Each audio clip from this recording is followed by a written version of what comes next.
Hi అండి, welcome to my channel. అందరు ఎలా ఉన్నారు? బాగున్నారా? మేము కూడా చాలా చాలా బాగున్నామని. అందరికీ ముందు గుడ్ ఈవినింగ్ అండి.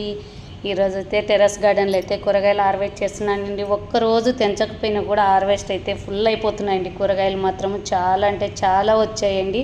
అసలు టమాటాస్ అయితే చెప్పనక్కర్లేదండి, రోజు కిలో హాఫ్ కిలో దాకా వెళ్తున్నాయి. అలాగే ఈరోజు వచ్చేసి 2 కొత్త వెరైటీలు అయితే వచ్చాయండి మన గార్డెన్లో. కూరగాయలు మాత్రం నాకైతే చాలా చాలా హ్యాపీ ఉంది. ఇది వంకాయ చూడండి, లావు వంకాయ అండి. ఇది వచ్చేసి ఒక్క వంకాయ పావు కిలో దాకా వస్తుందండి. దాదాపు అంత వెయిట్ ఉంటుందండి ఆ వంకాయ మాత్రం. లోపల మాత్రం సీడ్ అస్సలు ఉండదండి, అల్తీగా ఉంటుందండి వంకాయ మాత్రం. అలాగే ఈరోజు వచ్చేసి ఎప్పటి నుంచో ఎదురు చూస్తున్న బంతిపూలు వచ్చాయి. అలాగే క్యాలీఫ్లవర్ అండి, ఫస్ట్ హార్వెస్ట్ అండి ఈరోజు. క్యాలీఫ్లవర్ కూడా అయితే నాకైతే చాలా హ్యాపీగా ఉంది. అలాగే సొరకాయ అండి, గుండు సొరకాయ. ఇది వచ్చేసి ఎన్ని రోజుల నుంచి వెయిట్ చేసిన సీడ్ కోసము. ఓకేనండి, బాయ్.